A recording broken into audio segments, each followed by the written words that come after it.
Alors, bonjour à tous et puis merci pour l'invitation. Finalement, ça me donne l'occasion un peu de montrer la recherche que j'ai faite depuis 2002, comme ça, mais avec des résultats qui datent plutôt de 2013 jusqu'à cette année.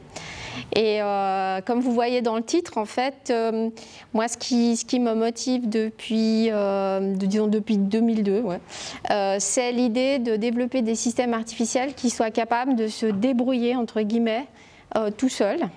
Donc, qu'il y ait une certaine autonomie, auto-adaptation.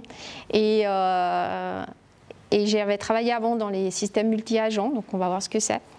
Et voilà, c'est comme ça que je suis arrivée là. Il y a beaucoup d'inspiration par la nature pour trouver des bonnes propriétés à mettre dans ces systèmes. Et voilà. Donc je vais vous expliquer tout ça tranquillement. Je vous mettrai à contribution aussi à un moment donné. Il ne faut pas vous endormir. Voilà, alors peut-être juste avant de commencer, j'avais fait ce petit exercice au début quand ChatGPT est sorti. J'y avais posé des questions justement, c'est quoi un système agent, c'est quoi un agent, est-ce que lui il est un agent. Donc j'y avais posé des questions pour voir si les réponses correspondaient à ce que moi j'aurais donné. Alors la première c'était explique-moi ce qu'est un agent logiciel, parce que maintenant vous en entendez toujours parler, mais ça existe depuis 30 ans. Mais alors qu'est-ce qu'un agent logiciel? Alors je ne vous passe pas à la lecture du texte, mais globalement ce qu'il faut retenir, c'est qu'un agent logiciel, c'est un logiciel, donc ça reste un programme, mais qui fonctionne de manière autonome, tout seul. Et puis, est-ce qu'il proposait autre chose? Voilà. Et ce qui est aussi intéressant, c'est qu'un agent n'est pas vraiment tout seul, comme ça, c'est pas comme votre calculatrice qui est tout seul sur son ordi. Et ça doit communiquer soit avec d'autres agents, soit avec l'environnement. Donc un exemple inspiré de la nature pour un agent, c'est notre petit oiseau là, la mouette.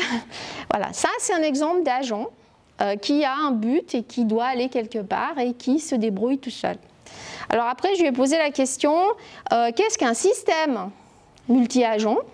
Donc, si je vous pose la question à vous, si on a un agent, un système multi-agent, logiquement, voilà, on en a plusieurs. Et puis, donc, on a plusieurs agents, donc ça, c'est le point, mais aussi, ils servent des fois à, enfin, c'est une approche avancée, donc c'est dans l'IA distribuée, pour résoudre des problèmes qu'on va dire complexes, parce que justement, ils permettent de simuler ou de modéliser ou de travailler avec beaucoup d'entités qui vont interagir entre elles. Donc là, voilà, c'est les mêmes, mais ils sont plusieurs.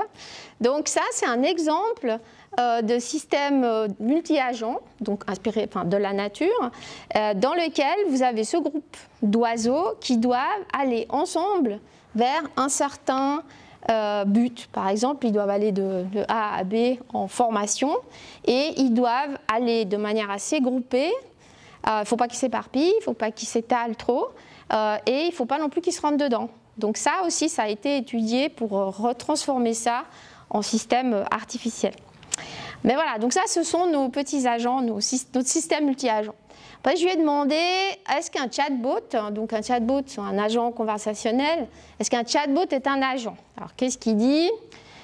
Il dit qu'un chatbot peut être considéré, alors c'est intéressant le peut être considéré comme un agent logiciel qu'on a vu avant, et il va servir, parce que ce qu'il fait, c'est simuler une conversation avec un utilisateur.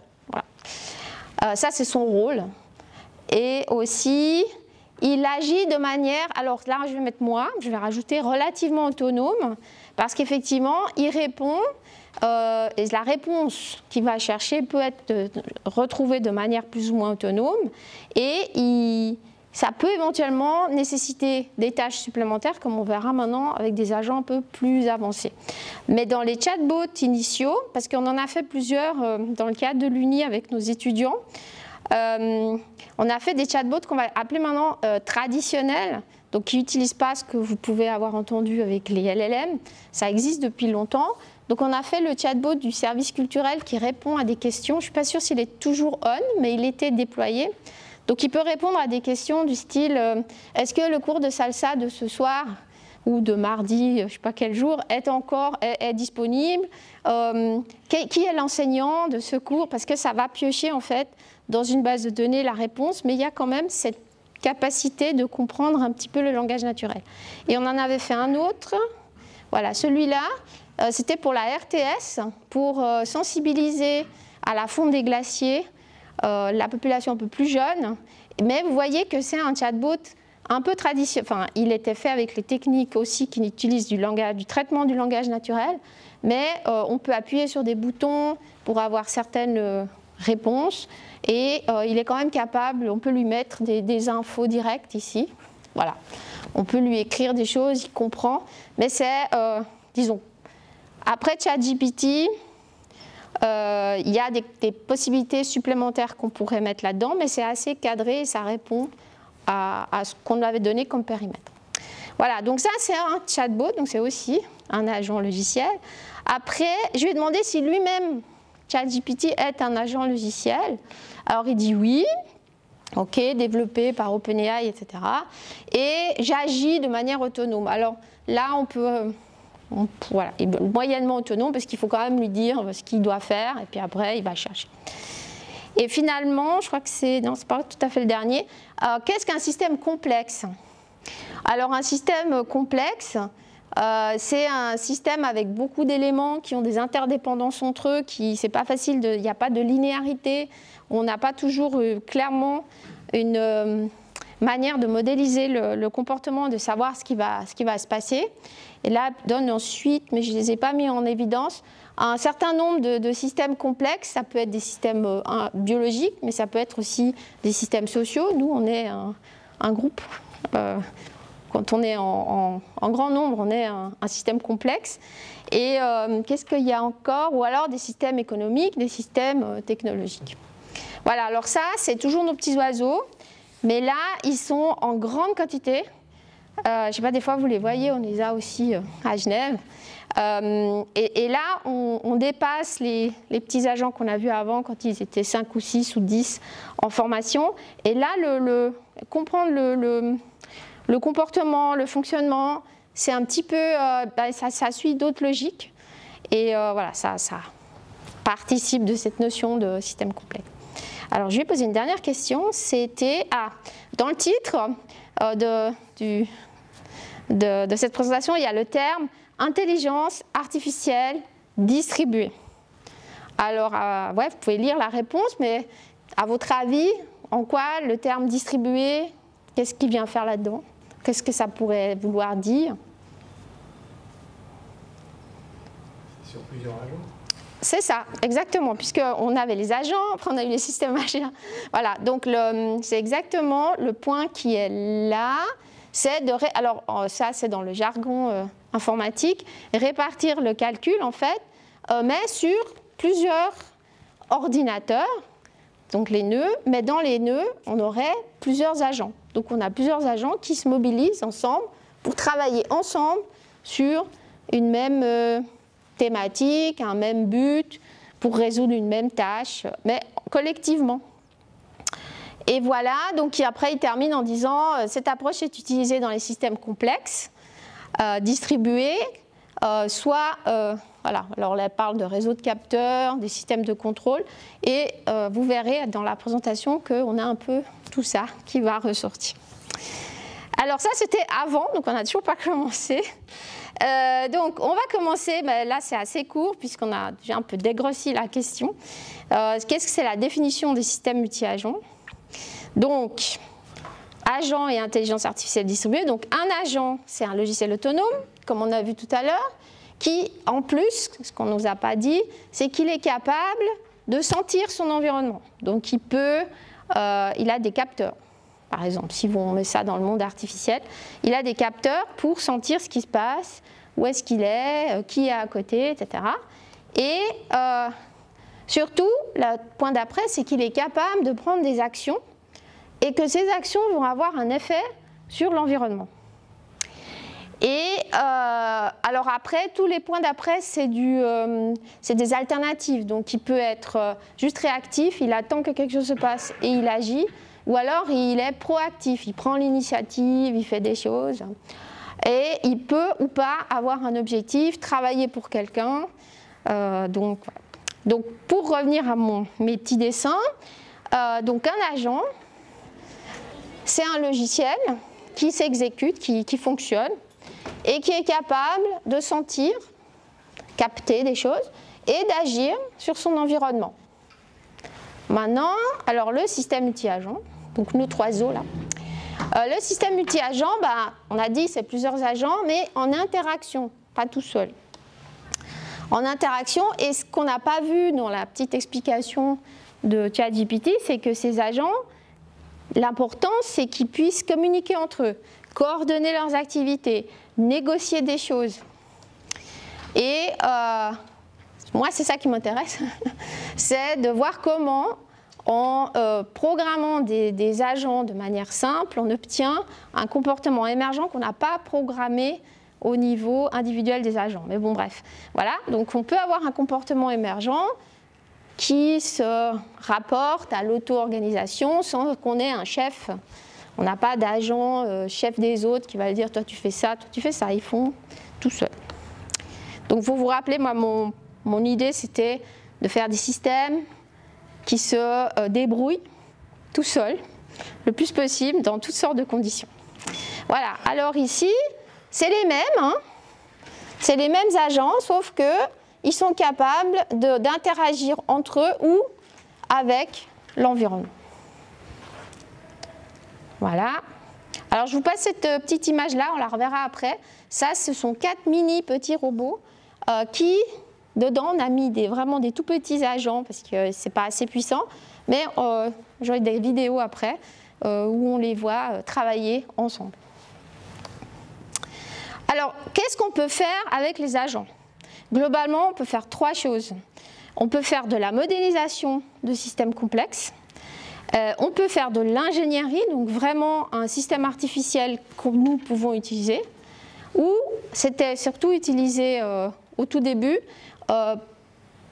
pour faire de la résolution de problèmes pour lesquels il n'y a pas vraiment de recettes de cuisine ou de solutions faciles à trouver, et on peut faire des heuristiques et de l'optimisation. Donc je vais rapidement passer sur ça.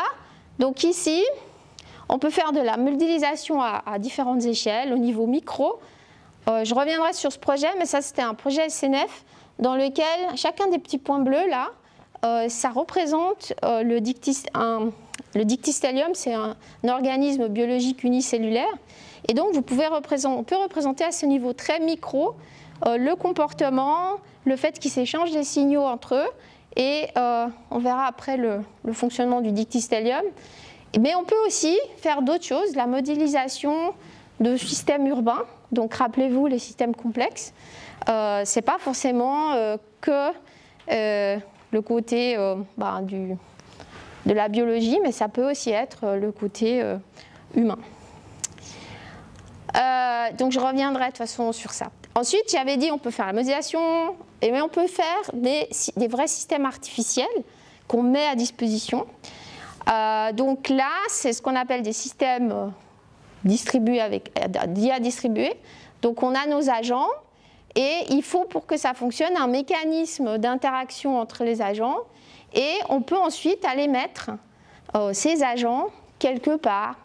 Donc ici, dans ce projet-là, on les avait mis dans ces petits robots pour qu'ils fonctionnent comme un essaim de robots.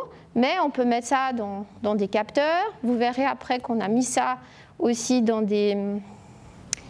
Alors, comment dire, c'est des compteurs électriques intelligents pour essayer de négocier l'énergie. Voilà.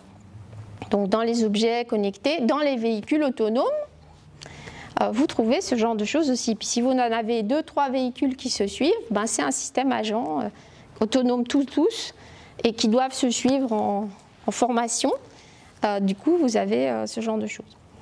Et puis, ensuite, on a résolution de problèmes et optimisation. Donc il existe des problèmes d'optimisation en général, mais de toutes sortes de problèmes pour lesquels il n'y a pas vraiment de solution. Pas d'algorithme facile, même des algorithmes, ça n'existe pas. Donc dans la théorie informatique, on appelle ça les problèmes NP complets, ou NP, et dans ce cas-là, tout ce qu'on peut faire, c'est trouver une approximation de la solution. Par exemple, je cherche le maximum d'une fonction, mais je n'ai pas la manière de calculer cette fonction, donc je peux essayer de trouver un des maximums ou un des minimums. Et cette vidéo, je vous la laisserai regarder parce que mon ordi, pour déplacer, c'est un peu compliqué pour changer les visualisations. Mais ce qui est intéressant dans cette vidéo-là, c'est que vous avez différents robots de différents types, donc c'est pas homogène, c'est hétérogène. Vous avez les robots qui roulent, vous avez les robots qui s'envoient des signaux, vous avez les robots qui volent, et puis il y a ceux qui ont des petites pincettes, et il y a ceux qui grimpent au mur. Et l'idée, c'est qu'ils se mettent ensemble, ils ont un but. Si vous regardez la vidéo, donc là c'est à la minute 3, ils ont réussi, leur but c'était de trouver dans la pièce ou dans l'espace ce livre-là, déjà le localiser, et une fois qu'ils l'ont localisé, se mettre ensemble pour aller le chercher. C'est assez intéressant, c'est pas tout récent, mais c'est un exemple aussi de résolution de problèmes à plusieurs de manière artificielle. Alors là, on a vu un peu la définition, donc c'est là où je vais vous mettre un petit peu à contribution après. L'idée, qui est un peu derrière la recherche que j'ai faite depuis 2000, comme ça, c'est de dire pourquoi on ne s'inspirerait pas de ce qu'on voit dans la nature, vivant ou pas vivant, et qui pourrait nous aider à mettre certains mécanismes intéressants qu'on voit dans la nature et de les simplifier et de les mettre dans des systèmes multi-agents pour qu'on aimerait que ces systèmes artificiels bénéficient de certaines propriétés. Par exemple, justement, se retrouver son chemin tout seul, comme les fourmis, ou bien coordonner des activités sans qu'on leur dise « toi tu dois faire ça d'abord, toi tu dois faire ça après », mais qui s'auto-organisent. Donc on a regardé, alors ce n'est pas exhaustif, mais on a regardé certains mécanismes qu'on a pris dans la nature pour la bio-inspiration et aussi utilisés par d'autres chercheurs. Et on a défini ce qui s'appelle, alors dans le jargon informatique, en français je crois que c'est les chablons de conception, en anglais c'est les design patterns, bio-inspirés. Donc en fait c'est des solutions déjà développées par d'autres qui répondent à des problèmes bien connus. Alors où est-ce qu'on a pris l'inspiration? On peut la prendre un peu partout. Là par exemple les fourmis, les lucioles, c'est super intéressant les lucioles parce que ça permet elles clignotent, mais elles clignotent chacune à leur rythme. Et au bout d'un moment, elles ont un mécanisme qui fait qu'à un moment donné, elles clignotent tout en même temps. Et ça, pour les ordinateurs, c'est pas mal intéressant parce que ça veut dire qu'on va se synchroniser, on va avoir tous, sans qu'il y ait personne qui vous dise à quel moment clignoter, on va tout d'un coup avoir tous ces ordinateurs qui vont commencer à clignoter ou qui vont faire la même tâche en même temps. Voilà. Ensuite, ça c'est le dictystellium, on verra après. Ça c'est nos petits oiseaux. Et on a la même problématique, on retrouve aussi les bancs de poissons qui circulent en groupe, qui évitent les prédateurs, qui évitent les obstacles et de manière assez fluide. Ensuite, on a tout ce qui n'est pas vivant. Là, j'ai mis des exemples de, par exemple, avec le vent, ça crée des formes. Là, c'est du sable. Il y a des formes spécifiques qui sont créées pour les cristaux, pour les flocons de neige. Ça, ce sont des images d'un artiste qui travaille pas mal sur ces idées de complexité. Ça, c'est les cellules de Bénard. Donc, en fait, c'est un liquide qui a une certaine viscosité, pas trop, pas assez, enfin assez d'une certaine viscosité. Et quand on chauffe en dessous, les cellules, les molécules commencent à s'agiter. Et à un moment donné, il y a un changement de phase. Et on passe, tout d'un coup, ça crée ces cellules-là. Et elles ont toujours un peu, c'est toujours différent, mais c'est toujours un peu cette forme, un peu comme ça. Et donc lui, si vous allez sur son site, il a un peu exploité ça pour faire des œuvres d'art. Mais l'idée, c'est la même, c'est-à-dire vous avez un système et tout d'un coup, il y a quelque chose qui se passe, d'émergent, et dans ce cas-là, c'est ça. Pour les flocons, c'est pareil, à un moment donné, paf, il y a le flocon qui a sa forme et qui arrive. Alors, voilà, je vous mets à contribution un petit peu. Alors, à votre avis, quelles sont les caractéristiques intéressantes de tous ces systèmes-là qu'on pourrait vouloir mettre dans un système artificiel? Les composantes, c'était le rythme, avec le vent, avec les lucioles et avec le vent, par exemple. Ouais, alors qu'est-ce qu'on pourrait, c'est quoi qu'on pourrait prendre?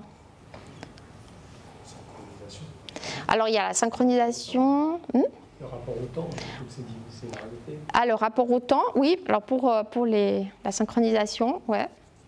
D'autres, si on prend par exemple ici, c'est pareil pour les fourmis, par exemple. Qu'est-ce qui se passe s'il y a une fourmi qui se fait écraser, qui meurt ou qui... Elle ne libère pas des... Alors, il y a la phéromone pour faire fonctionner tout ça. Mais, non, oui, alors il y a ça. Ça, c'est le mécanisme qui est derrière pour qu'elle Elle est remplacée. Est-ce qu'elle est remplacée? C'est ça la question, ouais. La question, c'est s'il y a une fourmi qui disparaît, à la fin de la journée, c'est pas grave.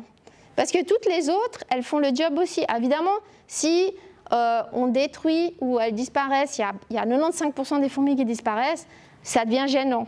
Mais s'il y a un petit pourcentage de fourmis qui ne fonctionnent plus, bah, c'est pas grave. Et ça, c'est intéressant pour des systèmes artificiels. Parce que si j'ai mis tous mes robots, ou tous mes capteurs, ou tous, je sais pas, mes compteurs électriques, mais qu'il y en a peut-être un qui tout d'un coup tombe en panne, c'est pas grave, parce que mon système, il continue à marcher. Donc c'est toujours dans cette idée de dire, le système, il se débrouille tout seul, il récupère en fait du problème. Donc ça, c'est une des... Et autre chose, qu'est-ce qu'on peut... D'autres caractéristiques? Alors, j'en avais mis quelques-unes. Donc, il y a cet aspect, le deuxième, là, le grand nombre de composants et la redondance, c'est ce que j'ai dit par rapport aux fourmis. S'il y a une fourmi qui disparaît, c'est pas grave, ça continue à marcher. Il y a cet aspect collectif où une seule fourmi toute seule ne va pas être capable de faire autant que 1000. Et il y a cet aspect, il n'y a pas de chef, hein, c'est décentralisé, il n'y a personne qui contrôle, ou il n'y a pas la... Il y a la reine des fourmis, mais là, en l'occurrence, elle se débrouille toute seule. Il y a la notion d'autonomie, d'adaptation, alors je n'ai pas mis le temps, je mettrai la prochaine fois. Et il y a aussi la communication, directe ou indirecte. Direct, je reviens dessus après. Alors direct, on se parle directement. Indirect, c'est quand on vient dans l'espace et on laisse un message. Giovanna est dans la salle. C'est quelle salle ici? Non, alors ici ça ne joue pas parce qu'on est déjà dans la salle, mais... ouais, voilà. Elle est à une email. D'accord? Alors je laisse un message et je pars. Et ensuite quelqu'un vient et voit le message. Ça, c'est de la communication indirecte. C'est ce qu'on fait déjà un peu avec les pages web. Voilà, il y a plein d'analogies sur Internet. Et moi, ce qui m'intéresse, c'est qu'il y a aussi ça, l'émergence de comportements. Pourquoi? Parce que les fourmis, par exemple, grâce à la phéromone, vont trouver le plus court chemin. Et vous vous rappelez qu'on voulait aussi... les agents servent aussi à faire de l'optimisation, à résoudre des problèmes qui n'ont pas forcément une solution facile à trouver. Alors, nos petits chablons, on va les passer plus rapidement. Donc, un chablon, il est en général défini par quel est le problème qu'il va résoudre et comment on va le résoudre. Alors, je vous passe juste, ça c'est pour vous montrer qu'on a fait un certain nombre de ces chablons, qu'on les a expliqués les uns par rapport aux autres. Et on va commencer... Je vais vous faire un peu travailler. Donc, on a quelques chablons, on va dire, basiques, qui ne peuvent pas être décomposés plus. Il y en a un qui s'appelle répulsion, évaporation, diffusion ou agrégation. Alors, je ne les ai pas tous, je ne vais pas vous les présenter tous, mais je vais vous les faire deviner quelques-uns. Alors, dans ce niveau-là, alors il y en a un des quatre. À votre avis, celui-là, c'est lequel? Oui, pourquoi? Parce que l'image laisse supposer que c'est une diffusion, exactement. Alors en vrai, l'image, c'est la propagation d'une maladie, je sais plus chez quel type d'animaux en Eurasie, mais c'est ça le point. Alors si vous oubliez que c'est une maladie, si moi j'essaye de faire de la diffusion en termes d'agents, l'idée c'est de dire, moi j'ai une information à partager, et je vais la partager avec X mille personnes, mais je ne les connais pas tous. Donc, ce que je vais faire, c'est que je la partage avec le premier qui est à côté de moi, et lui, il va partager avec le suivant, qui va partager, et petit à petit, avec la diffusion, j'ai atteint tout le monde, mais sans connaître personne. En fait, c'est ça le point. Et donc, c'est la diffusion. Et je vous passe les détails, mais l'idée de la diffusion, c'est je prends l'information telle qu'elle et je la diffuse à mes voisins. Et eux, ils font pareil. Donc ça, je vous passe les détails de là. Alors j'avais imaginé quelques exemples dans le domaine du Smart City, mais on peut imaginer d'autres exemples. Là, c'est par exemple des lampadaires intelligents qui ne se diffusent pas la lumière, mais qui discutent entre eux pour dire attention, là, ici, celui-là, il discute avec lui, il y a une place libre et il fait circuler l'information plus loin. Voilà. Alors maintenant, deuxième quiz. On monte dans les niveaux.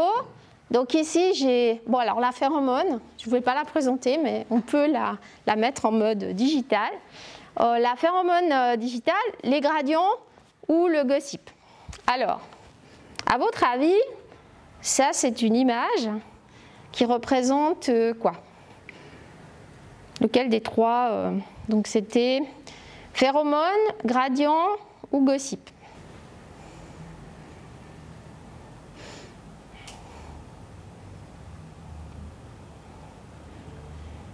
Non? Qu'est-ce qu'on voit sur l'image? Sur un gradient. Oui, pourquoi? Mais c'est le gradient. Une variation progressive. Exactement. Ouais. C'est une variation progressive, dans ce cas-là, de la couleur. Donc, alors la variation, vous la voyez comment, vous? De haut en bas, de bas en haut, de gauche à droite, en diagonale. Dans celui-là, il est un peu en diagonale. Ouais. On a été primé par l'image précédente.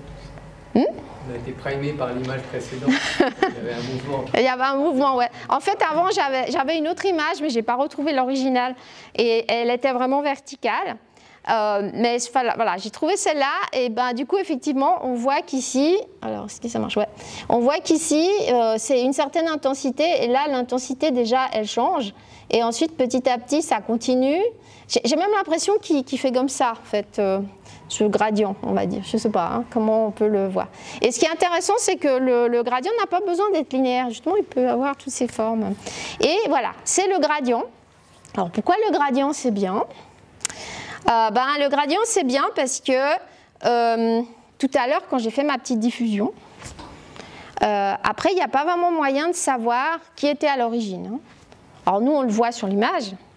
L'image d'avant, mais si moi je veux diffuser et on veut savoir où est la source de cette diffusion, il faut que je diffuse avec une information supplémentaire. Donc, en plus de diffuser l'info qui m'intéresse, je vais diffuser avec une notion de distance, c'est-à-dire, je ne sais pas quelle info vous voulez diffuser. Nous sommes un groupe et nous sommes tous dans la salle 1170, d'accord? Eh bien, on va dire ça. Sauf que bon, il faut diffuser en dehors de la salle parce que sinon c'est pas intéressant. Mais si je diffuse cette info, on va dire, moi je suis le niveau 0 et je la diffuse ici. Ensuite, vous allez la rediffuser plus loin en disant, ici c'est niveau 1. Et après, ça c'est niveau 2 qui diffuse plus loin, etc. Alors il y a juste un truc de plus, c'est que on va aussi au passage construire le plus court chemin parce qu'on peut avoir deux chemins qui arrivent au même nœud. Enfin voilà, bref, le gradient est un... Pardon? Il n'y a pas de perte d'information? Non, parce que... Alors, oui, il n'y a pas de perte parce que c'est un mélange de la diffusion et de l'agrégation, mais de la distance, pas l'agrégation de l'information. Mais on peut, si on veut, ça c'est un autre mécanisme, on peut aussi agréger l'information. On le verra peut-être après. Et donc là, je vous passe les détails, mais l'idée c'est de dire j'envoie l'info avec une notion de distance et en plus ça crée au passage des chemins. Alors je vais passer le côté, voilà. Alors ça on l'a fait avec, alors à l'époque c'était des tablettes, maintenant on peut le faire avec des téléphones. Là vous avez ces tablettes là qui sont connectées entre elles de manière, enfin sans fil, et là on diffuse le gradient. Donc la première c'est le 0, c'est la source, ensuite elle envoie au premier nœud, qui envoie au deuxième, etc. et qui envoie au suivant. Alors j'ai la vidéo normalement qui devrait déclencher, voilà. Et vous voyez à un moment donné qu'il y a 2 fois le 3, parce qu'en fait le 3 arrive par 2 endroits, et ensuite on a, ce qui est intéressant et qu'on ne peut pas faire avec juste diffusion, c'est répondre. Moi par exemple je cherche quelqu'un, je dis ici c'est Giovanna, où est mon ami monsieur X? Et puis je diffuse l'info, et puis à un moment donné il y a monsieur X qui reçoit et qui dit ah bah moi je suis là. Mais pour recevoir cette information en mode totalement décentralisé, hein, comme on a ici, il n'y a pas moyen, parce qu'il n'y a pas le serveur. Et donc l'information revient en suivant le gradient. Donc on suit. Par exemple, le 5 va envoyer sur 4, qui va envoyer sur 3, qui va envoyer sur 2, sur 1 et qui va arriver sur 0. Alors ici, je ne sais pas si j'ai pas fait la surprise. Donc ici, c'est le gossip. Qu'est-ce que vous comprenez par gossip? Déjà rien qu'avec le langage. Une propagation d'informations qui peut être fausse, mais qui est très populaire en tout cas, et puis qui passe d'une personne à l'autre. Ouais, et qui, en passant d'une personne à l'autre, se modifie. C'est ça le point. C'est ça le point. C'est un peu ce que j'ai voulu essayer de trouver, des images qui montrent, c'est le fameux téléphone arabe, ou je sais pas, où on dit quelque chose et puis à la fin, ce qui arrive au bout, c'est pas exactement ce qui a été dit au début. Et donc après ça c'est aussi une image d'artiste. Et puis ce qui représente, je trouve, mieux le gossip au sens où nous on l'a défini, c'est que si vous prenez les 2 couleurs, là, le bleu et le rouge, vous prenez, ce sont comme de l'information. Donc ce qui se passe quand on va faire un gossip à 2, c'est que moi j'ai une info et quelqu'un d'autre il a une autre info. Et puis on parle, puis on s'échange l'info. D'accord? Donc c'est typiquement ce que vous avez dit tout à l'heure, hein, on discute et tout. Mais quand on a fini notre interaction, chacun de nous va repartir avec autre chose. Parce que moi j'ai absorbé votre information et vous avez absorbé la mienne.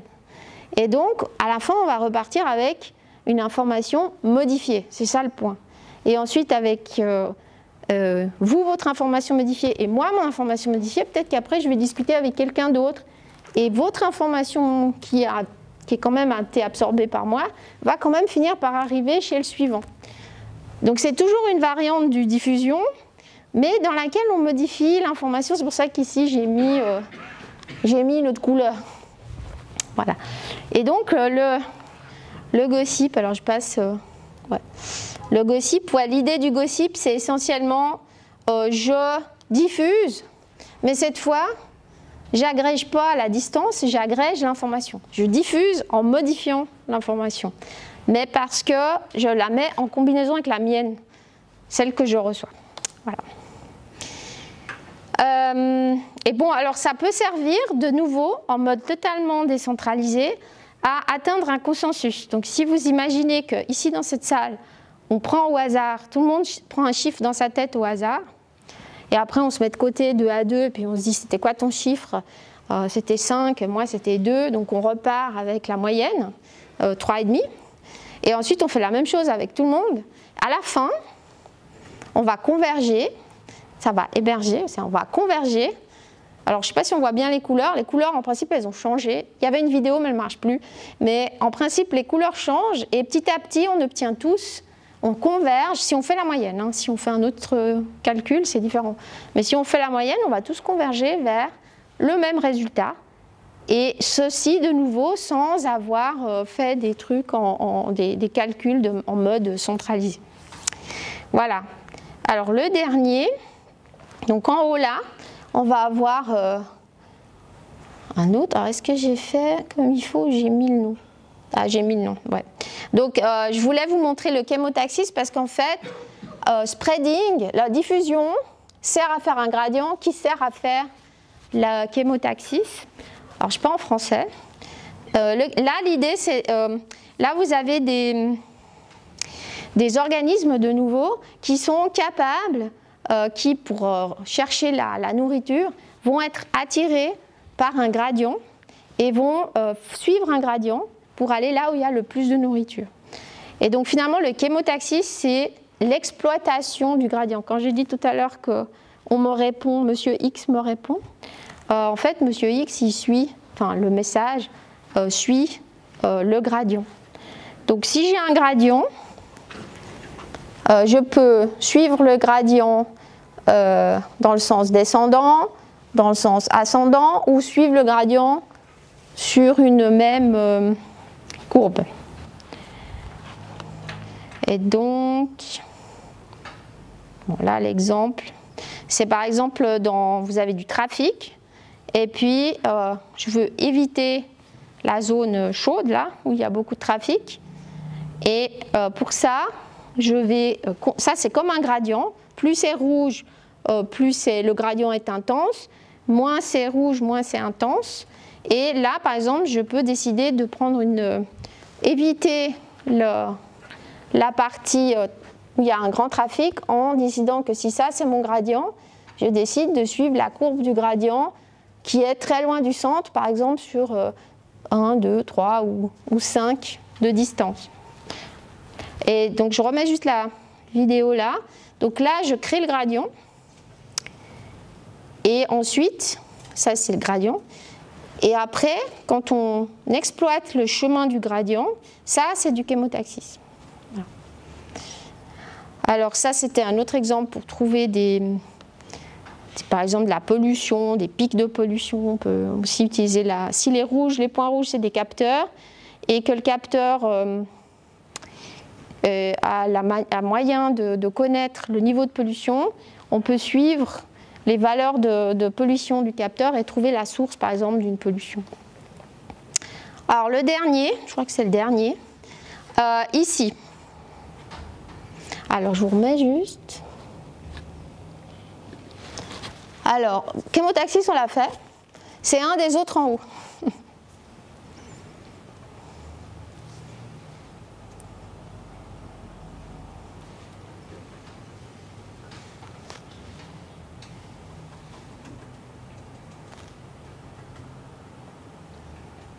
Pas d'inspiration. Alors, c'est normalement, si je ne me trompe pas, c'est une vue d'un artiste. Qu'est-ce qu'on observe sur ça? Qu'est-ce qu'on voit qui est similaire, différent?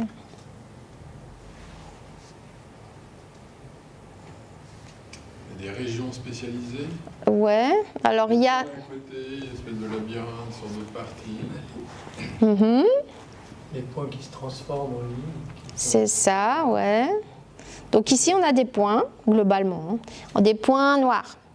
Ici, on a toutes ces lignes un peu comme ça. Et ensuite, à ce troisième niveau-là, on a les points, mais blancs. C'est la morphogénèse parce que l'idée de la morphogénèse, c'est de nouveau, il me faut un gradient. J'ai un gradient, on est tous ici sur un gradient, mais selon la valeur du gradient sur lequel on se trouve, on va prendre une autre action. Ou on va changer de couleur, ou on va changer de forme. Donc si je suis au centre, là c'est typiquement un gradient qui est comment? Est-ce qu'il est de haut en bas, de bas en haut? Il est radial, ouais, exactement. Donc là, par exemple, c'est le centre du gradient, là, le 0 ou le max, hein, selon comment on le voit. Ça c'est le 0, et après, ici peut-être c'est 2, et là c'est 3. Et donc, votre petit agent qui est au niveau 3, il va devenir un petit point blanc, ou alors il va décider de prendre une certaine action parce qu'il se trouve à cet endroit-là sur le gradient. Donc ça, c'est de nouveau un moyen et faire des choses aux agents sans que ça soit centralisé. Voilà, alors je vais passer les... Alors ça, c'était les... Alors accrochez-vous, parce que ça, c'était premier ordre. Après, maintenant, on va avoir deuxième ordre. Alors, premier ordre, c'est un peu comme les fourmis, les poissons. Donc, vous avez des agents, des entités, à peu près toutes les mêmes, qui se conforment à ce qu'on a vu là. Émergence du deuxième ordre. Alors ici, voyons si ma petite vidéo démarre. Voilà. Donc ici, à gauche, c'est une photo de ce que vous allez voir à droite. Alors au début, on a l'impression qu'il ne se passe rien. Et puis, voilà. Petit à petit, il y a une espèce de capillarité qui émerge, des choses qui bougent.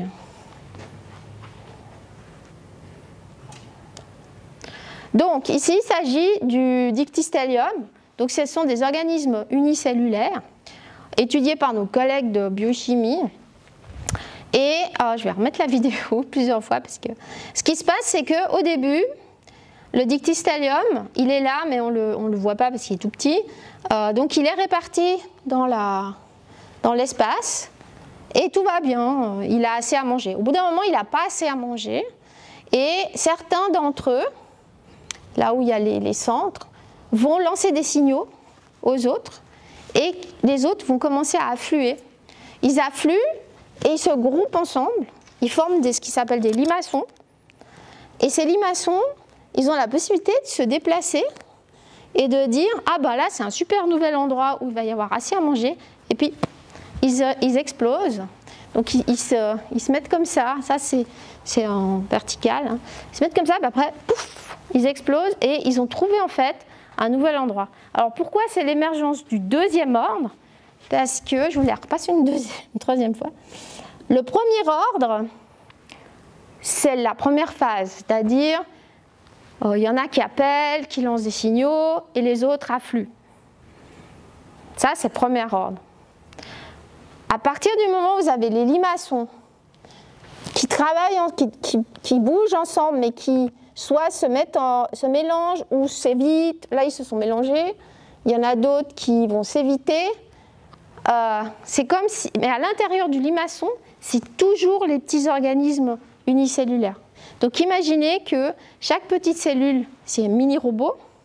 Ça veut dire que moi, je programme mes mini-robots pour qu'ils fonctionnent d'abord en émergence du premier ordre, avec ce fonctionnement-là. Mais c'est toujours, je ne programme pas le limaçon, moi. Je programme ensuite toujours mes petits robots pour que quand ils sont dans le limaçon, ils se comportent comme ça. Et ça, c'est ce qu'on appelle l'émergence du deuxième ordre.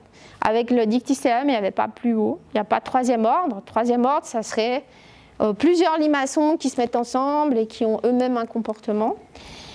Voilà, j'espère que je ne vous ai pas perdu.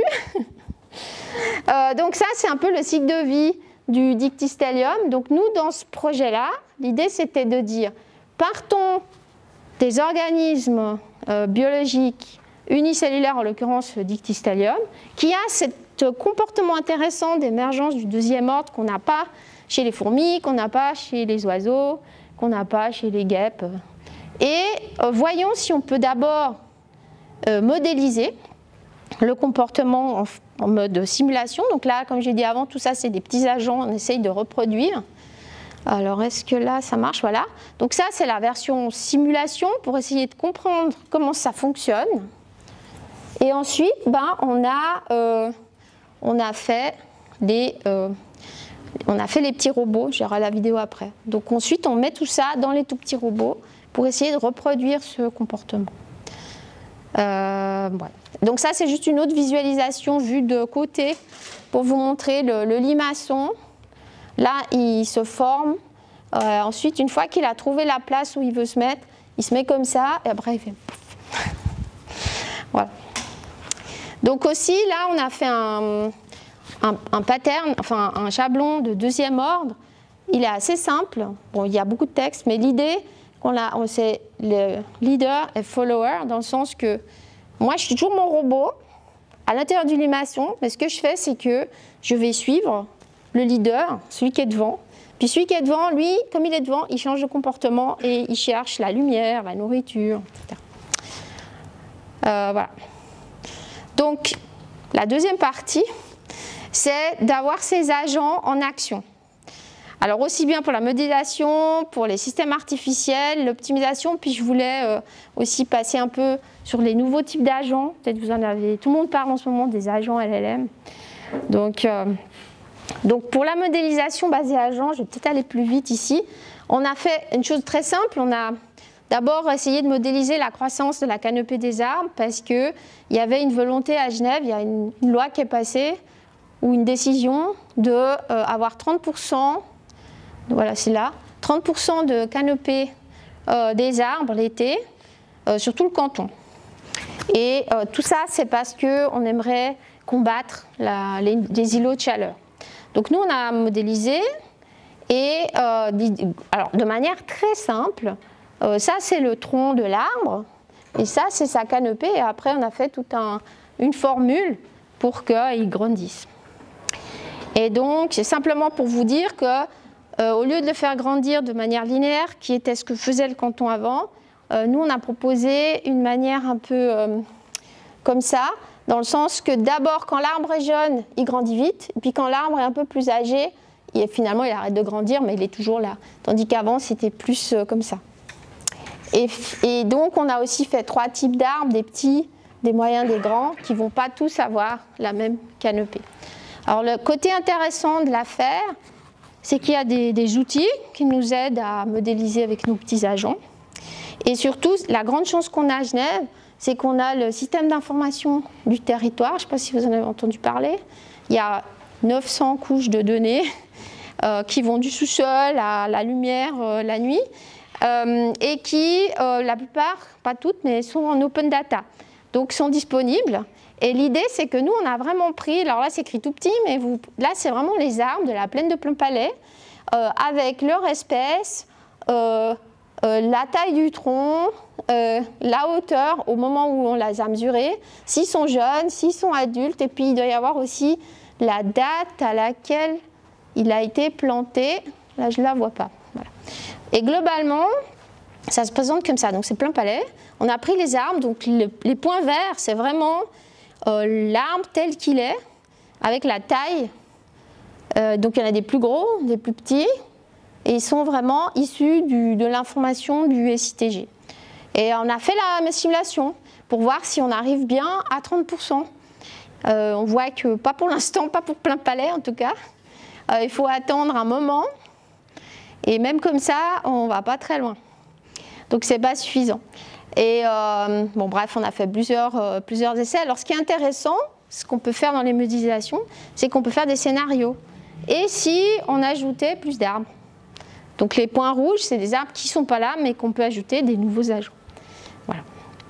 Donc, bref, je vais pas passer trop sur ça. Mais l'idée, c'est qu'après, on peut faire des calculs avec les îlots, la version chaleur, et la version aussi simulation avec des scénarios.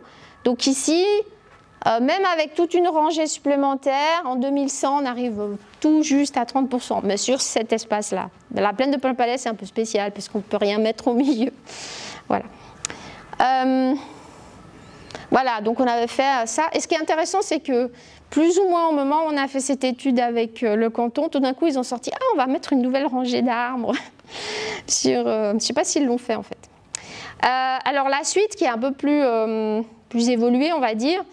C'était aussi un projet entre la Suisse, d'ailleurs il est bientôt fini, entre la ANR et SNF. Et l'idée là, c'est de dire, on essaye de comprendre avec différentes techniques d'IA l'impact du développement urbain sur certains indicateurs du sol. Et nous, on était sur la partie modélisation. Et on a regardé essentiellement ce qui s'est passé sur l'axe. Vous reconnaissez l'axe? Bon, c'est marqué en haut. C'est quel axe ça? C'est où là? C'est la ligne 18, ouais. Mais c'est on a regardé essentiellement de la gare au CERN, donc l'extension de la ligne de la gare au CERN, et avec un axe pour voir qu'est-ce que ça avait comme impact. En fait, l'idée c'est de dire il y a l'arrivée du tram. Là, on fait plein de trams encore en ce moment. quel est l'impact finalement sur le territoire? C'est un petit peu ça la question. Et on a fait des simulations agents de ces choses-là. Donc on a regardé cet axe-là, et puis ce qui nous intéressait aussi, c'est de constater qu'il y a tout un comportement, donc là c'est un comportement social, économique, je ne sais pas comment vous voulez l'appeler, mais on s'est rendu compte que nous, on vote oui, on veut ou on ne veut pas l'arrivée du tram. Ensuite, derrière, il y a, je crois que c'est le Grand Conseil qui débloque les fonds. Ça, c'est super important. Et le fait d'avoir ce vote-là, ça va prompter des promoteurs immobiliers qui vont se lancer dans la construction. Mais une fois qu'on a la construction, on a plus de gens. Mais si on a plus de gens, on a aussi plus de voitures, plus de gens dans le tram. Voilà. Et donc, c'était un petit peu l'idée de voir ça. Et donc ça, c'est le quartier des Vergers, pour ceux qui connaissent Meyrin. Et voilà. Donc maintenant, qu'est-ce qu'on a modélisé vraiment? Quels agents? On a modélisé les trams, avec leur capacité, leur déplacement. On a modélisé les citoyens qui se déplacent. Tout le monde ne va pas prendre le tram. Et puis il y avait il y avait les enfants qui vont à l'école, ceux qui travaillent et puis les retraités. On a fait un peu simple. Et puis les bâtiments qui apparaissent ou pas, alors eux ils apparaissent lentement, mais ils apparaissent de temps en temps. Les routes qui font circuler les trams. Et puis quelque part on a un agent spécial, c'est l'État qui décide, ou même on a des nouvelles constructions parce qu'il y a un plan directeur cantonal. À tel endroit on peut mettre une construction, mais pas avant 30 ans, à tel autre bientôt. Et donc on a utilisé tout ça, voilà, toutes ces données, aussi des données statistiques. Et globalement, ça donne des choses comme ça. Donc là, ça, c'est les trams qui circulent. Normalement, après, il y a... Voilà. Mais il y a aussi des voitures, parce que tout le monde ne prend pas le tram. Et ça représente un certain nombre d'habitants dans chaque immeuble, qui, eux aussi, de temps en temps, tout le monde ne prend pas le tram. Et donc après, on peut faire des calculs comme ça. Je vais passer sur celle-là, parce qu'on avait fait l'extension. Ce qui était intéressant aussi, alors c'est pas de l'IA générative, mais ça y ressemble. Avant d'aller sur l'IA générative, en fait, il y a ça. On peut de nouveau faire des scénarios, comme tout à l'heure avec les arbres. On s'était dit, ouais, mais pourquoi on ne pourrait pas aussi prendre des trams qui ne vont pas tous en étoile au centre?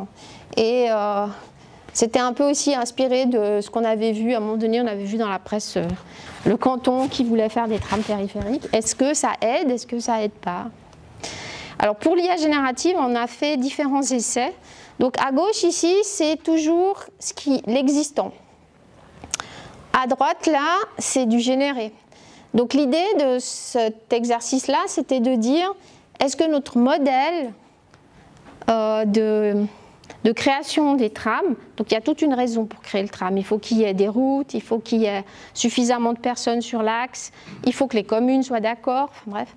Et là, l'idée, c'est de dire, est-ce que notre modèle de création des trams est correct? Donc on est parti de rien, ici il n'y avait rien, et sous la pression, on va dire, du nombre de personnes, des habitants, les routes, ça génère certaines lignes. Et l'idée, c'était de voir si on n'était pas trop loin, finalement, de la réalité. Alors, fort de ce constat, on a fait d'autres essais où on a dit, maintenant, étant donné ça, qu'est-ce que ça va donner les futures lignes? Et vous voyez qu'on a Ferney-Voltaire, on a ici des propositions pour aller plus loin, jusqu'à Annemasse, il y a des propositions pour aller en France côté Saint-Genis. Et le dernier, je ne sais plus quelle était la différence. Ah oui, on n'avait pris que le tram 12. Et ce qui est intéressant ici dans cette proposition, c'est que ça propose d'aller côté colonie. Et parce qu'il y a la route, parce qu'il y a du monde. Et je crois que j'ai vu passer une info comme quoi la commune avait refusé. Mais peut-être que ça pourrait être intéressant. Voilà. Alors oui. Et donc ici, donc on arrive sur le Dististelium. Donc le Dististelium, je l'ai mis entre les modélisations et les systèmes artificiels, parce que c'était cet exercice de faire un peu le transfert. Donc ça, je vous l'ai déjà passé. Donc l'idée là, c'était d'aller de la modélisation à transfère finalement du mécanisme du dictyostelium dans un essaim de robot, donc dans un système artificiel. Donc je vais passer ça. Ça on l'a vu. Voilà, alors normalement eux ils devraient se mettre en marche. Voilà. Donc ici nous avons nos limaçons. Alors ici évidemment mes limaçons c'est 4 petits robots qui sont un limaçon et vous voyez que tout seuls ils se suivent. Et là l'idée c'est de dire que quand ils sont petits ils se mettent ensemble, ils se groupent, ils sont assez voilà. Et ils font ça juste avec des petits signaux. Ils s'envoient des petits signaux et ils arrivent à se suivre. Alors pourquoi l'autre vidéo n'a pas démarré? On va la démarrer. Voilà. Ok, voilà. Alors là c'est les mêmes, mais pour toutes sortes de raisons, ils ne vont pas se mélanger, mais ils vont aller les deux par là-bas. Ou pas, non, c'était par là. Ils vont aller dans 2 directions différentes. Alors ensuite on a fait, donc ça c'est le fameux leader et follower. Et là, ça c'est l'idée de dire que, enfin, dans la littérature sur le chémotaxis, sur le dictyostelium, les limaçons, ils vont essayer de trouver l'endroit où il y a la plus de nourriture et ils vont être attirés par la lumière. Donc là c'était l'idée de voir est-ce qu'on arrive à reproduire ça. Donc là on a 4 limaçons. Je suis désolée, la qualité de la vidéo, on fait avec. On a 3 limaçons faits de 4 entités, on va dire 4 agents. Et on voit que la source de lumière, elle est dans le coin là. Et donc on les voit aller vers la source de lumière. Donc ils sont tout petits, hein. Et ils avancent vraiment très lentement. Donc ça c'est pour montrer qu'ils vont vraiment, ils sont attirés par la source de lumière. Et l'autre ici, alors ici, ouais. Ici, l'idée c'est de dire, non seulement ils sont attirés par la source de lumière, mais ils vont aussi éviter de se rentrer dedans pour être tous à atterrir finalement au même endroit. Et même, mais dedans on a rajouté là, une espèce de petite répulsion pour éviter là, et on dirait qu'ils vont se mettre ensemble. Et ensuite ils s'écartent et puis continuent. Voilà, donc ça c'était de la modélisation au système artificiel. Et maintenant si on arrive sur d'autres systèmes artificiels, alors on a un projet sur les grilles électriques intelligentes, celui qui va se terminer là. Donc ça, ici, l'idée c'est de dire, vous avez 5 maisons, représentées par les petites lampes, hein. Vous avez 5 maisons avec des capteurs, des panneaux solaires, et là on est méchant, donc elles ont toute l'électricité, mais ici tout d'un coup il y en a une, il n'y a pas assez. Il n'y a pas assez d'électricité. Et à l'intérieur, il y a un agent qui va travailler pour cette maison. Ce qu'on ne voit pas, mais qui est vraiment derrière, il y avait 5 Raspberry et ça communique à fond. Et donc la première maison est en train de demander à toutes les autres, tu peux me donner de l'énergie et à quel prix? Donc là, vous avez vu les prix, 1 franc, 2 francs. Alors elle va prendre là où c'est moins cher. Donc c'est ça. Donc celle-ci va baisser d'intensité pour montrer que c'est les deux. Après, on est super méchant. Et puis la deuxième maison aussi, elle n'a pas assez d'énergie. Et ce qui va se passer, c'est que les deux vont communiquer et essayer de discuter avec les voisines pour trouver de l'énergie. Donc ça, c'est un exemple d'agent qui va négocier. Là, on a juste négocié le prix, mais on a d'autres exemples où on a négocié la quantité d'énergie pour être sûr que tout le monde soit satisfait. Donc c'est des agents qui communiquent en faisant ce genre d'activité. Voilà, donc c'est ce projet-là. Nous, on a travaillé sur l'échange d'énergie, la négociation d'énergie, éviter les pics avec des agents qui surveillent, et puis faire des prédictions. Alors ça, c'est l'apprentissage le plus classique, et la protection des données, l'acceptation sociale aussi. Donc c'était un projet qui est entre, de nouveau par hasard, c'est les vergers, et à Stockholm, dans cet écoquartier, et les vergers. Voilà. C'est un projet entre la Suisse et la Suède. Et donc, juste pour vous montrer, on a mis en œuvre le gossip que je vous ai montré tout à l'heure, celui sur la moyenne, là, parce que tous ces petits, ici, vous avez des maisons, et chaque maison prédit combien dans cette maison, dans cet immeuble, il y aura des besoins en consommation ou il y aura combien de production. Et ensuite, l'idée, c'est de dire, individuellement, ils font des prédictions, mais ensemble, ils vont s'échanger l'information de prédiction à la mode gossip. Et comme ça, ils ont des informations plus pertinentes. Et ça, vient d'être terminé. Et voilà, donc c'est juste pour vous montrer qu'on a fait la version gossip pour l'électricité. Alors, juste pour dire, ça marche vraiment progressivement. C'est le même système que tout à l'heure avec la moyenne. Ok, l'optimisation. Donc c'est la résolution de problèmes. Donc celui-là, je vous le passe pas. Enfin, on l'a déjà discuté tout à l'heure. Donc ça, c'est l'idée d'avoir un groupe collectif. Dans ce cas-là, ils étaient hétérogènes pour avoir des tâches différentes, pour planifier leur activité, pour coordonner aussi leur activité. Donc il y a ça, c'est une manière de faire. C'est une des différentes choses qu'on peut faire. L'autre, c'était la résolution de problèmes difficiles. Là, par exemple, c'est trouver le chemin qui minimise les distances tout en passant par toutes ces villes. Alors là, c'est peut-être possible encore à la main ou avec un algorithme parce qu'il n'y a pas tant de villes que ça, mais quand vous avez 1000 villes, on ne s'en sort pas. Et donc là, il y a des algorithmes inspirés par les fourmis pour trouver les chemins. Et sinon, il y a toutes sortes d'heuristiques bio-inspirées qui vous servent à ça. Et notre ami, le gradient, est très utilisé. Et entre autres, il est utilisé ici. Ça, c'est l'exemple que je disais tout à l'heure. Vous avez une fonction pour laquelle on ne connaît pas la formule forcément, mais on veut trouver un minimum ou un maximum, si possible le plus petit ou le plus grand, mais on ne sait pas. Donc on utilise le gradient et on descend comme ça jusqu'à ce qu'on ne puisse plus descendre et on dit qu'on a trouvé un minimum. Sinon, il y a aussi ici, trouver le plus court chemin. Donc ça, c'est la fameuse phéromone pour les fourmis. Donc c'est super intéressant, les fourmis, parce que ça trouve tout seul le plus court chemin entre la nourriture et le nid. Et donc si vous imaginez de nouveau que ça, c'est un système artificiel qui doit se débrouiller, si je lui déplace sa nourriture, ou la chose qu'il doit chercher, il va automatiquement la retrouver après un certain temps, et en plus avec le plus court chemin.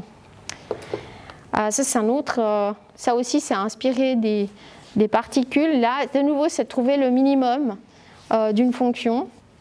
Et globalement, vous mettez plein de particules dans votre système, et puis ils vont se déplacer là où il y a la particule qui a la valeur qui est la plus basse, qui elle-même va se déplacer, puis petit à petit, ils vont tous se déplacer. Voilà. Alors, est-ce que vous avez déjà entendu parler des agents LLM? L'IA générative? Oui. Parce qu'en ce moment, ça fait bientôt...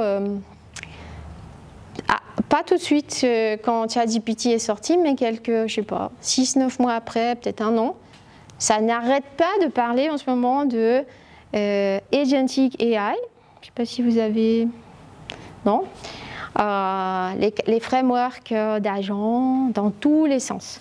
Et c'est en fait une variante de ces agents-là qui essayent d'aller aussi vers ces agents-là, mais avec des agents qui à l'intérieur, parce que pour l'instant ceux qu'on a vus là, il n'y a rien d'IA générative. C'est des agents, au sens agents d'intelligence artificielle, mais ils fonctionnent, comment dire, mes petits robots là, ils fonctionnent avec juste des signaux. Ici, il n'y a pas d'IA générative, c'est vraiment de la communication, des décisions autonomes, mais des décisions. Donc ici, on va regarder les agents LLM. Donc vous avez mes petits agents que je vous ai montrés jusqu'à maintenant, qui fonctionnent pas avec l'IA générative, qui fonctionnent différemment, mais qui sont capables de faire des choses ensemble, à des relativement complexes. Ensuite, on a, je les ai montrés tout à l'heure au début, les agents conversationnels classiques, mais qui ont quand même une certaine capacité de comprendre le langage. Et puis, ChatGPT et ses amis, dont Copilote qu'on a à l'Uni, eux, ils ont cette spécificité-là. Donc, Vous savez ce que ça veut dire LLM? Voilà, Large Language Model, donc en français ça devient un grand modèle de langage. Donc ils sont très forts pour comprendre le langage naturel. C'est ça leur... alors que moi, tous les robots que je vous ai montrés avant, le langage naturel, ça les intéresse. Enfin, ils n'ont pas besoin. Donc l'idée maintenant, c'est de dire, on a des nouveaux types d'agents qui ont cette capacité de parler ou de comprendre, de répondre en langage naturel pour nous. Et petit à petit, alors ils peuvent être spécifiques ou généralistes, un peu comme ChatGPT, il est un peu généraliste, mais on peut faire une variante maintenant, même dans Copilot, vous pouvez faire vos petits agents spécialisés. Et moi j'estime que pour l'instant, tel que comme ça là, ils ne sont pas tellement autonomes, mais, et c'est là toute l'excitation autour de ces framework Agentic AI, si vous tapez Agentic AI, vous allez avoir un déluge d'informations. Et donc, c'est l'idée de prendre ces agents-là,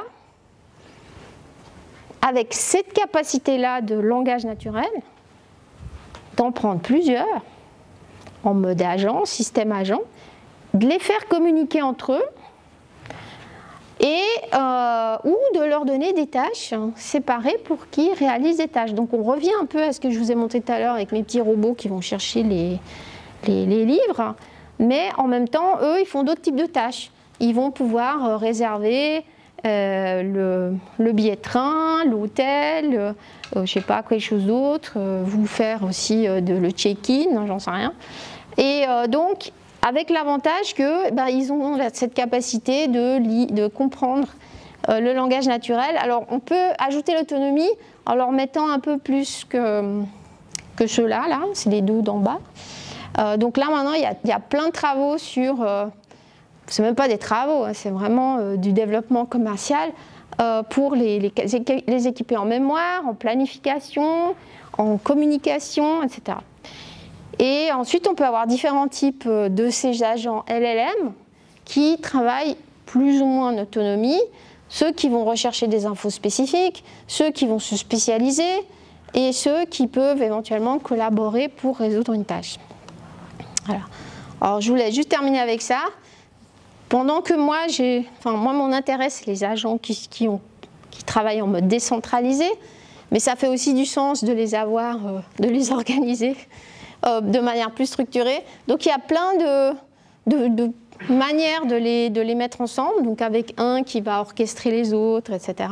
Et en ce moment, il y a deux types de communication, on va dire agent to agent ou bien protocole de communication modulaire, et qui fait que celui-là est un peu plus hiérarchique, celui-là est un peu plus collaboratif comme ça.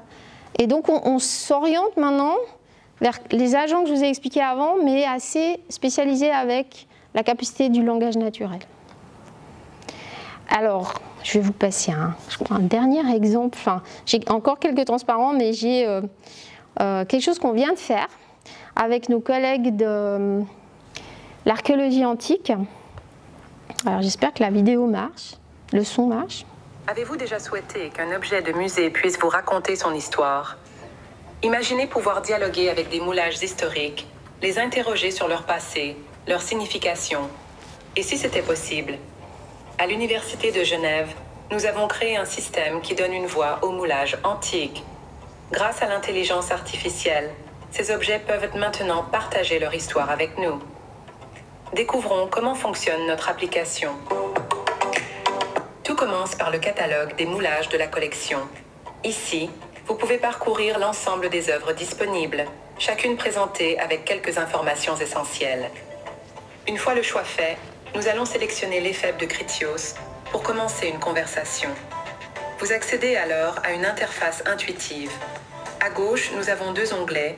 Vous pouvez visualiser le moulage avec deux options d'une part. Une représentation interactive en 3D que vous pouvez faire pivoter pour explorer tous les détails de l'œuvre, et une vue en image traditionnelle. D'autre part, vous trouvez les informations, métadonnées, organisées, description physique, l'histoire de sa découverte et dans la collection. Et voici l'élément central, le fil de discussion à droite de l'écran. C'est ici que la magie opère. Vous pouvez poser vos questions directement au moulage, qui vous répond avec sa personnalité, comme si le moulage lui-même partageait son savoir avec vous.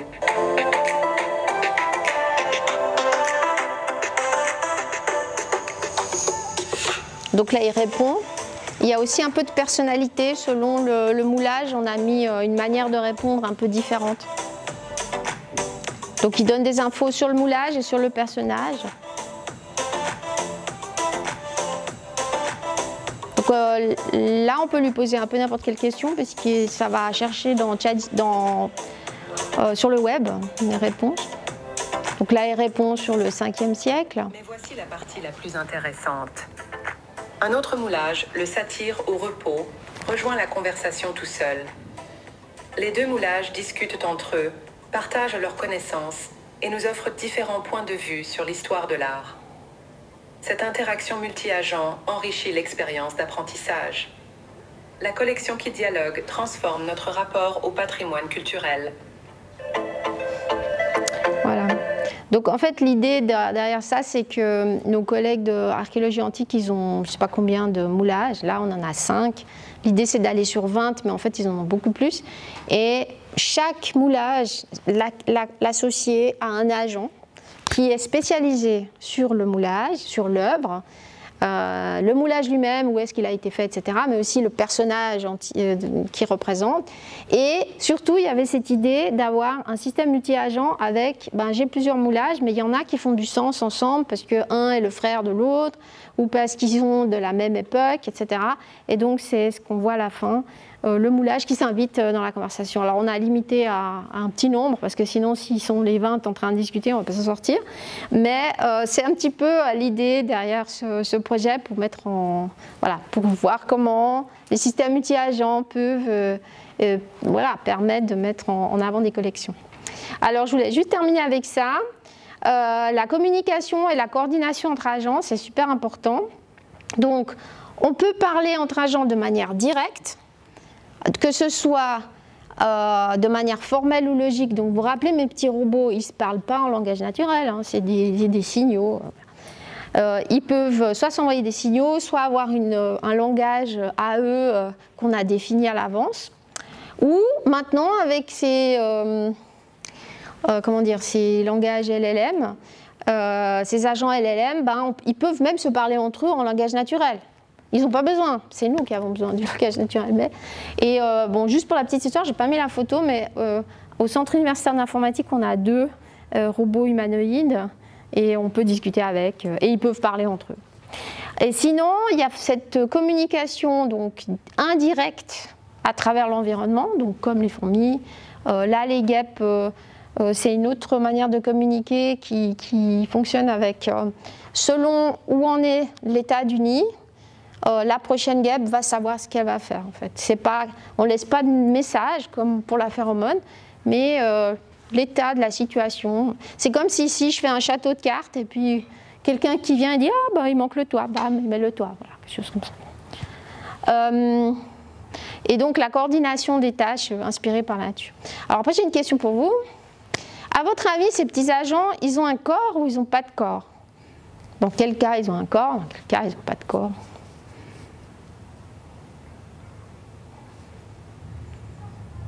Non, forcément. Forcément? Pas forcément. Ah oui, pas forcément, d'accord. Quel type de corps ils peuvent avoir? Quand il y a du mouvement, quelque chose de spatial. Alors il y a ceux qui se déplacent, ouais. Donc sous-entend. La sensorimotricité, il faut un corps. Voilà, exact. Donc c'est comme un robot, on va dire, ouais. Et puis? Les LLM, il n'y a pas forcément besoin de corporéité, de matérialité. Exactement. Eux, ils n'en ont pas, ouais. Exactement. Il faut le matériel pour faire le calcul, quand même. Alors ça, est-ce que c'est un corps? Moi, je vous laisse la question ouverte. Mais c'est On peut communiquer le résultat à un autre qui a moins de matériel, mais ça reste une nécessité. C'est toujours un aspect matériel derrière. Mais ça, c'est une bonne question. Est-ce que, même si nous, on ne voit pas le corps, est-ce qu'en fait, il n'y a pas un corps? C'est un peu ça votre point.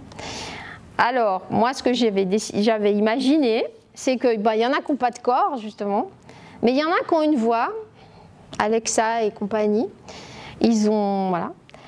Il y en a qui, alors ChatGPT et tout ça, alors est-ce qu'ils ont un corps, pas un corps? Est-ce que le corps c'est le texte? Est-ce que le corps c'est le hardware qui est derrière?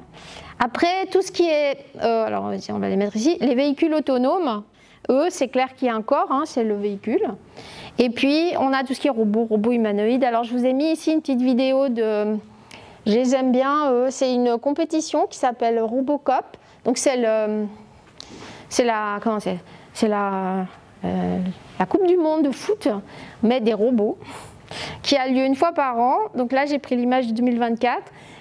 Ça existe depuis des années, je ne sais pas, peut-être bientôt 25 ou 30 ans. Et là, on voit les gens, donc ils ne sont pas grands, hein, ils sont comme ça, ou je sais pas, peut-être comme, je sais pas, ils ne sont pas très grands.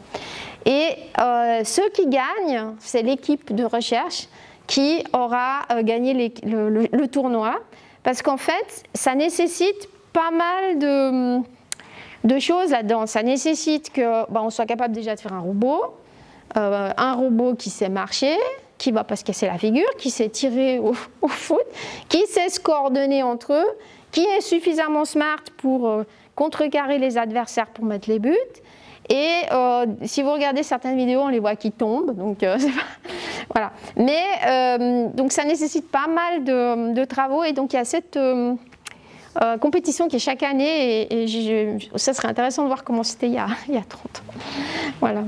Et sinon, il y a aussi les robots qu'on n'aime pas. Et malheureusement, c'est pas mal les agents, tout ça. C'est pas mal attractif pour tout ce qui est militaire. Et là, j'ai pris quelques images que j'avais trouvées. Et ça utilise exactement, ça exploite exactement ces caractéristiques des agents qui sont la perception, le raisonnement, et ensuite on passe à l'action. Et quand vous pensez que c'est en mode autonome, ça a plein d'implications, et il se trouve qu'à Genève, on a cet Institut des Nations Unies pour le désarmement qui est assez actif sur ce genre de problématiques. Voilà. Alors, je voulais terminer avec ça, peut-être c'est plus une discussion.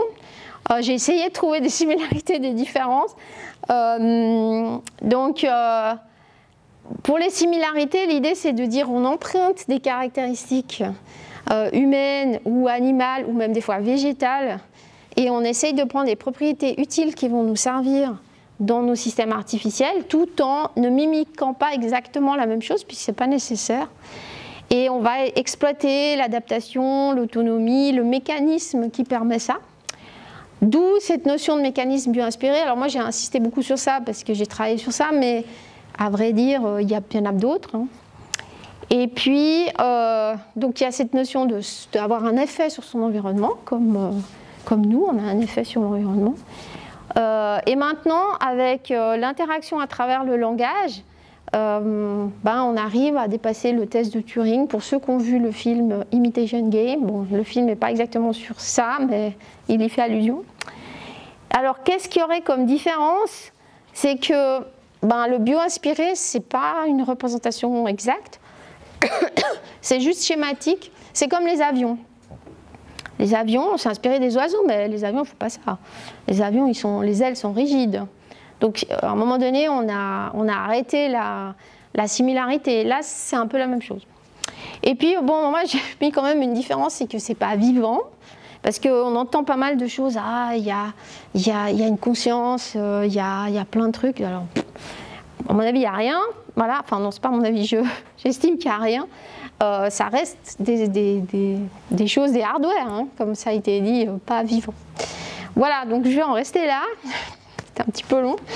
Et bon, j'avais juste, voilà, ça c'était juste les domaines de recherche, mais l'idée c'est peut-être, si vous avez des questions ou des discussions, si vous êtes d'accord.